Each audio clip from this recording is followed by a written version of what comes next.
Shri Niranjan BC,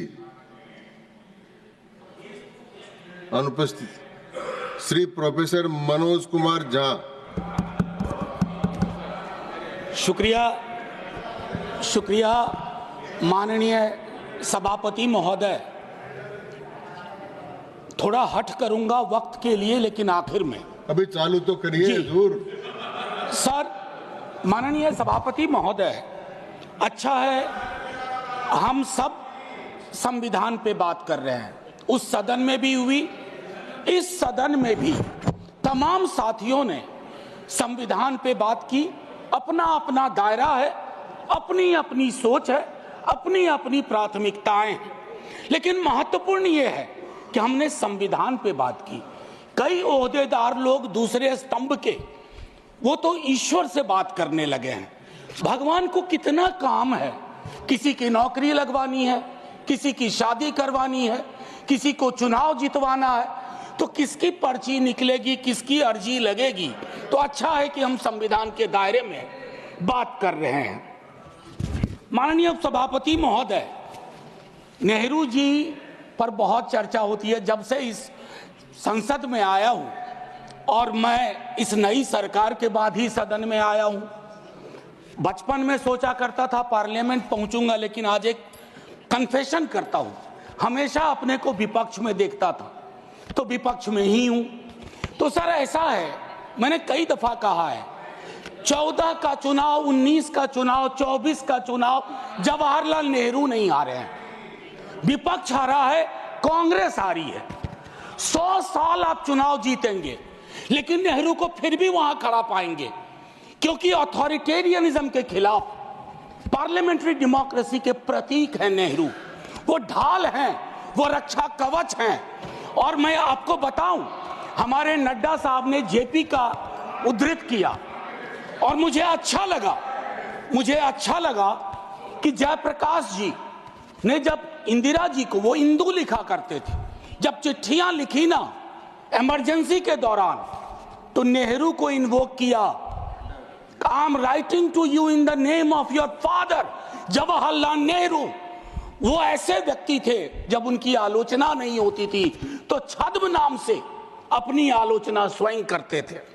तो मैं क्या कहूं, जयप्रकाश जी का कश्मीर पर जो नेहरू जी को चिट्ठी थी या इंदिरा जी को चिट्ठी थी, अगर वो चिट्ठी आज मनोज कुमार झा अपने नाम से कॉपी पेस्ट करके लिख दे, तो सर शाम तक मैं टेलीविजन डिबेट में विलेन बन जाऊंगा। मेरे पर यूएपीए लगे ना लगे, सांसद हूं शायद ना लगे, लेकिन बहुत तरह की तोहमत लगेगी। सर एक आवश्यक बात, हम महापुरुषों की जन्मतिथि पुण्यतिथि पर माल्यार्पण वाले दुनिया के नंबर 1 देश हैं। इतनी पुष्प वर्षा करते हैं जन्मतिथि और पुण्यतिथि पे, लेकिन सर वो तिथियां इस बात की भी होती है कि हम अपनी चुनौतियों को स्वीकार करें। अगर हम संविधान दिवस मना रहे हैं, क्या फ्रीडम के बारे में नहीं बात होनी चाहिए? दोनों तरफ ऐसी बातें हो रही हैं, मेरी कमीज सफेद, तुम्हारी कमीज गदली। अरे साहब, संविधान की कमीज देख लो, वो गदला ना हो, उस पे दाग ना पड़े। ये हमारा दायित्व होना चाहिए। आज से 25 वर्ष बाद मैं इस सदन में नहीं होऊंगा, हम में से बहुत लोग नहीं होंगे। जब 100 साल पे चर्चा हो रही होगी, बहुत चर्चा होगी, लोग विश्लेषण करेंगे, जैसे आज हम करते हैं कि नेहरू को यह करना चाहिए था, नेहरू ने वो नहीं किया। 100 साल बाद कोई आपके बारे में टिप्पणी करे, मैं जीवित नहीं रहूं, संभवतः मैं सदन में नहीं रहूंगा, लेकिन वो भी अच्छा नहीं लगेगा सर, अशोभनीय लगेगा। टाइम मशीन नहीं है सर, नहीं तो मैं अपने सारे साथियों को 47-46 ले जाता। खून की नदियां बह रही थी दोनों तरफ, खून की नदियां। मंदिर में गाय काट के फेंकी जा रही थी, मस्जिद में सुअर फेंके जा रहे थे। उस दौर में एक ऐसे देश के निर्माण का संकल्प, गलतियां हुई होंगी। आप विलेन क्यों बनाते हो भाई? विलेन मत बनाओ, आपसे भी गलतियां होती हैं, हमसे हुई हैं। मैं सिर्फ इतना कहता हूं माननीय उपसभापति महोदय कि जब हम तबसरा करते हैं इस तरह के नेताओं पे, तो हम भूल जाते हैं 47 में इस देश की क्या हालत है। सर आपने घर बनाया हो, मैंने नहीं बनाया अभी तक, मेरे पिता ने बनाया। सर ग्राउंड फ्लोर बनाने में सबसे ज्यादा मेहनत लगती है, नींव है वो। नेहरू और अंबेडकर, पटेल, आजाद ने नींव डाली। आप सेकंड थर्ड फ्लोर बना रहे हैं, उन्होंने फर्स्ट फ्लोर बनाया, आप 5 फ्लोर और बनाइए, लेकिन नींव के बगैर फ्लोर किसी काम का नहीं है, ये याद रहना चाहिए। सर माननीय उपसभापति महोदय, हमारे प्रधानमंत्री जी, भाजपा के कई साथी, और चूंकि ये संविधान की डायरेक्टिव प्रिंसिपल्स में है कि यूनिफॉर्म सिविल कोड, सर मैंने विस्तार से अध्ययन किया है, नड्डा साहब ने भी अध्ययन किया होगा, तमाम साथियों ने। सर कई तरह के उस पर विचार थे, लेकिन डोमिनेंट विचार था कि इसको रखो, किसी दिन वक्त आएगा इस पर बात होगी। सर 44 आर्टिकल जो कि ड्राफ्ट में 35 था, उससे पूर्व आर्टिकल 39 क्लॉज सी है sir, about concentration of wealth. Income inequality का इस देश में जो आलम है, हम टाइम बॉम्ब पे बैठे हुए हैं, टाइम बॉम्ब है ये, और ये सबको इंपैक्ट कर रहा है, ना सिर्फ गरीब मजलूम वर्गों को, मध्यम वर्ग को। अभी हालिया रिपोर्ट आई कि प्रॉफिट मेकिंग कंपनीज, लेकिन उनकी प्रॉफिट का एम्प्लॉय की सैलरी में कोई रिफ्लेक्शन नहीं है सर। रिलेटिव डिप्रिवेशन का जन्म हो रहा है। 44 तक पहुंचिए यूनिफॉर्म सिविल कोड तक, लेकिन रास्ते में एक मील का पत्थर है आर्टिकल 39C, वहां रुकिए, ठहरिए, सोचिए कि इसको, क्योंकि अंबेडकर साहब को आप कोट कर रहे थे सोशलिज्म के बारे में कि वो कहते थे कि वो तो रचा बसा है, सेक्युलरिज्म रचा बसा, मानता हूं, लेकिन उन्होंने नेशनलाइजेशन ऑफ लैंड और इंडस्ट्री की भी बात की थी। मैं उसकी पैरोकारी आज के दौर में नहीं कर रहा हूं, लेकिन ये जरूर कहूंगा कि प्राइवेट प्लेयर्स ऐसे ना हो जाएं कि एक को चादर से ढकने के चक्कर में पूरा देश नग्न सच्चाई से रूबरू होता रहे, ये नहीं होना चाहिए। अब सर मैं एक बात कहता हूं, आज जब मैं यहां बोल रहा हूं, इस देश के किसी न किसी कोने में सीवर से एक आध डेथ हो चुकी होगी, सीवर में उतर करके। खुदाई चल रही है इस देश में, कई जगह खोदे जा रहे हैं, एक खुदाई हम सब सांसद मिलके करें। वो जो सेप्टिक टैंक और सीवर में उतर करके जहरीली गैस से मरने वाले लोग, ये कौन है? ये हम एक हैं तो सेफ हैं में नहीं आते, ये हमारे हिस्सा नहीं है, इसी समाज का हिस्सा है। हाँ, ये अव्वल बात है कि हमारी जातिगत सीढ़ी नुमा पदानुक्रम में वो नीचे आते हैं, उन पर गौर थोड़ा हम कम करते हैं, ये नहीं होना चाहिए। और मैं समझता हूं कि फ्रीडम की जब बात हो तो हम मूल्यांकन करें। फ्रीडम में हाइफन नहीं होता है, फ्री के बाद डॉम नहीं, जैसे जॉर्ज ऑरवेल की किताब में था, all animals are equal but some animals are more equal than others. इस देश में नाम और सरनेम से भी चीजें तय होती हैं। खालिद नाम है, जेल में रहोगे, सुनवाई नहीं होगी। हैदर नाम है, मीरान हैदर, नहीं सुनवाई होगी। इमाम नाम है, सरजिल इमाम, नहीं होगा। गुलफिशा होगी, नहीं होगा। तो ये सारी चीज, एक मिनट आप, मैं मेरा टाइम पॉज कर दीजिए, मेरा टाइम पॉज कर दीजिए, मेरा टाइम पॉज कर दीजिए। मैम चेयरपर्सन, मेरा टाइम पॉज कर दीजिए। मैम मैं सिर्फ इतना कहना चाहता हूं, अभी यहां बोल रहा हूं, मूलवासी बचाओ संघ मंच है छत्तीसगढ़ में, अनलॉफुल बना देते हैं आप। अरे कोई तो तौर तरीका हो, किसान विरोध करे, देशद्रोही है। विद्यार्थी विरोध करें नौकरी के लिए, नौकरी मांग रहे हैं आपसे, और कुछ तो नौकरी भी नहीं मांग रहे हैं, परीक्षा समय पर कराने की मांग कर रहे हैं। आप कह रहे हो अराजक हैं, नक्सल हैं। ये जो शब्दावली लेकर के, विशेषण लेकर के आप घूमते हैं, इससे थोड़ा बाज आइए। मैं कह रहा हूं ये टेम्पटेशन होता है जब बहुत बड़ी सत्ता होती है, 15वें वर्ष में, 11वें वर्ष में प्रवेश करते हैं, लेकिन उस टेम्पटेशन को रोकना मैच्योरिटी है। परिपक्व लीडरशिप की बात होती है। वैकल्पिक विकास की कोई मांग आपसे करेगा तो आप कहोगे नक्सली है। अब मैम चेयरपर्सन, एक और चीज कहना चाहता हूं। मैं पीड़ा साझा करता हूं बांग्लादेश में जो हो रहा है, साझा करता हूं पीड़ा। 71 के बारे में पढ़ा था, अभी देख रहा हूं। लेकिन मैम मैं महात्मा गांधी पर जाना चाहता हूं। नोआखली में जब देश आजादी का जश्न मना रहा था, महात्मा गांधी नोआखली में दर दर भटक रहे थे, restoration of peace and normality. वो दौर था। उन्होंने एक बात कही थी, आज का दक्षिण एशिया है जिससे पाकिस्तान और बांग्लादेश निकला है, हमें इस बात का स्मरण करना होगा कि हमारी भूमिका सबसे बड़ी है। हम बड़े भाई वाली शब्दावली का इस्तेमाल नहीं करेंगे। We are the largest and the oldest democracy. बाकी में डेमोक्रेसी कैजुअलिटी हुई है पाकिस्तान और बांग्लादेश में, संविधान तक नहीं आया। लेकिन हम अपनी अकलियत के साथ कैसा व्यवहार करते हैं, तो हम कह पाते बांग्लादेश को, learn from us to Pakistan, learn from us, this is how we treat. लेकिन हमारा रिपोर्ट कार्ड अगर उसमें कमियां रहती है, मैं Sit down. Sit down. Sit down. Ma'am chairperson, my time should be paused. Down.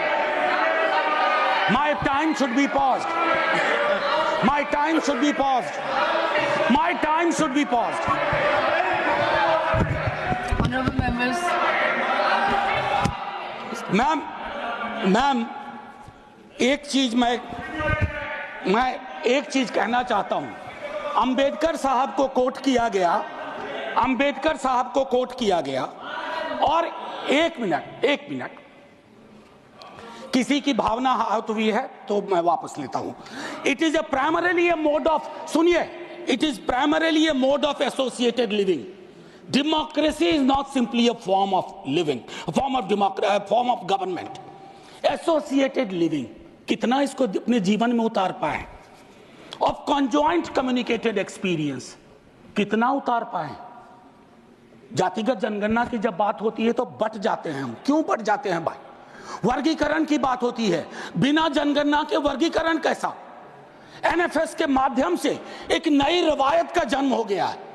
एक ओबीसी की लिस्ट में क्रीमी लेयर के इंटरप्रिटेशन के लिए आप राज्यों की समकक्षता इक्विवेलेंस को एक ऑर्डर के माध्यम से छुपा देते हैं।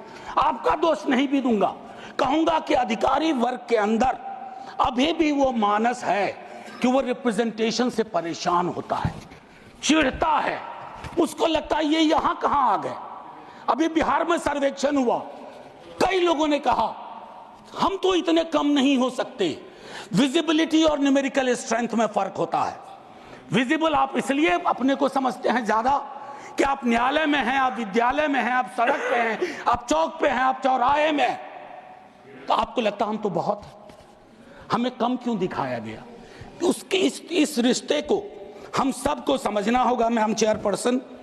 और जो मैंने कहा conjoint experience and associated living, together with that I'll take you for a minute to what Jawaharlal ji said in the beginning of objective resolution. उन्होंने कहा, और मैं हिंदी में तर्जुमा करता हूं, कि आज जब मैं यहां खड़ा हूं तो 5000 साल का अतीत मेरे सामने खड़ा है। मैं अभिभूत भी हूं, लेकिन मेरी चिंताएं भी हैं। इन चिंताओं और अभिभूत होने के बीच किस तरह के राष्ट्र का हम निर्माण करेंगे इस संविधान सभा के माध्यम से, मैं इस चुनौती को स्वीकार करता हूं अपने साथियों के साथ। और then he mentioned oath of tennis court. मैंने इस सदन में एक दिन कहा था कि 1789 के रेवोल्यूशन के बाद जहां से लिबर्टी, इक्वालिटी, फ्रैटर्निटी आया, जवाहरलाल जी ने कहा तब के बादशाह ने वहां कमरे बंद करवा दिए कि कॉन्स्टिट्यूएंट असेंबली नहीं बैठ सकती है। एक कमरे से दूसरा कमरा, दूसरे कमरे से बरामदा, और आखिर में टेनिस कोर्ट में पूरी की पूरी असेंबली बैठी और ओथ लिया। उसको कहते हैं ओथ ऑफ टेनिस कोर्ट। उन्होंने क्यों यह उदाहरण दिया कि हमारी डेमोक्रेसी में भी कभी इस तरह के चैलेंज आ जाए तो संसद इमारत की मोहताज नहीं होगी। संसदीय लोकतंत्र इमारत की मोहताज नहीं होगी, वो इबारत देखेगी। और इबारत और इमारत में फर्क है। मैम मैम आज मैंने कहा था हट करूंगा, 1.5 से 2 मिनट और चाहिए। अब मैंने कहा कि वन नेशन वन इलेक्शन की बात हो रही है, उस पर विस्तार से बोलूंगा। जिस दिन ये अगर आया, अगर सिलेक्ट कमेटी को गया तो अलग बात है, लेकिन मैम इस देश में वन नेशन वन इलेक्शन था। नड्डा साहब ने कहा, मैं मानता हूं। कई दफा क्या होता है, जब आप कोट करते हैं, हमारी यूनिवर्सिटी में कहते हैं कि सेमी कोलोन के बाद किसी को कोट मत करो, उसको हम लोग कहते हैं पुअर साइटेशन, कि किसी को कोट किया। जैसे आपको उदाहरण के लिए मैम 30 सेकेंड में, कि मार्क्स ने कहा religion is the opium for masses, ऐसा कभी नहीं कहा मार्क्स ने। वो सेमी कोलन के बाद का एक सेंटेंस था, उन्होंने ये कहा is the Sai of oppressed, लेकिन सेमी कोलन के बाद का उठा करके कहा रहे रिलीजन के तो खिलाफ थे कार्ल मार्क्स। तो उसी तरह से साइटेशन के साथ दिक्कत है। मैं सिर्फ इतना कहना चाहता हूं, वन नेशन की वो साइकिल टूटी थी। वन नेशन वन इलेक्शन की साइकिल 60s मिड 60s में टूटी। आज क्या गारंटी है, हम कैसे अगले चुनाव तक ले जाएंगे? Will it be a proxy governance? Then it won't it undermine the idea of will of the people? मैं समझता हूं कि इस पर विशद चर्चा हो और तभी जा करके एक Kindly conclude. बस अभी तो 33 सेकंड लिया है, 1 मिनट और दे दीजिए। मैम चेयरपर्सन, तारतम्य तो थोड़ा टूट जाता है, फिर भी अपनी एक बात कह के खत्म करूंगा। बाबा साहब भीमराव अंबेडकर के बचपने का एक छोटा किस्सा। क्लासरूम में बैठे हुए थे सबसे पीछे, शिक्षक ने कहा, चूंकि मैथमेटिक्स में बहुत अच्छे थे, आओ इसको हल करो। ज्यों ही वो बोर्ड की तरफ बढ़े, जितने कास्ट हिंदू अपर कास्ट के लोग थे वो दौड़ के बोर्ड के पास गए, क्योंकि बोर्ड के पीछे उनका टिफिन बॉक्स था। उनको लगा ये पोल्यूट हो जाएगा। मैम आज वो मान्यताएं नहीं हैं, लेकिन पोल्यूशन प्यूरिटी की नई मान्यताएं आ गई हैं, एक्सक्लूजन की नई मान्यताएं आ गई हैं।